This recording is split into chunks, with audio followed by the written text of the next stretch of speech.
সেই সকালে আইছি, আবার দুপুরে 1টাও বেজে গেছে। এদিকে রোদও পড়ছে প্রচন্ড, আর কষ্টও হচ্ছে।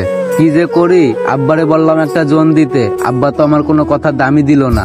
আমার কি এই কাজ করার বয়স? আমার বয়সে সব ছেলে পিলে লেখাপড়া করে, আড্ডা দিয়ে বেড়ায়, যাজ্ঞা সমস্যা নাই, আমি একটু বসে নি। আচ্ছা, বারবার ফোন দেওয়ার কোনো কারণ না, আমি তো বললাম যে আমি ঢাকায় এসে তোর বিষয়টা আমি দেখছি।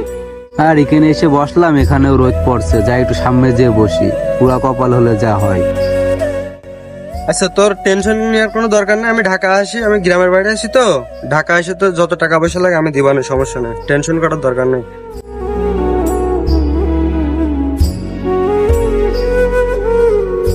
কি ব্যাপার, ওরা তো চিনা চিনা লাগছে। ও আমার ছোটবেলার বন্ধু শিপাত না?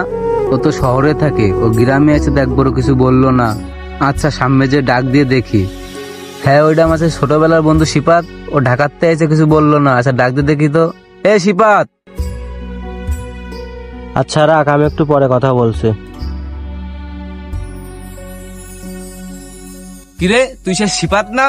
সে কবে গেছিস? ছোটবেলায় চলে গেছিস ঢাকায়, তাই তো একবারও দেখা ফেকা করলি নে। তুই আমার চিনতে পারছিস তো আমি কিরা?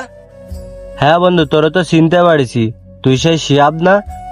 দিন দিন কি হয়ে যাচ্ছিস? চেয়ারা শিবিরে কি করেছিস?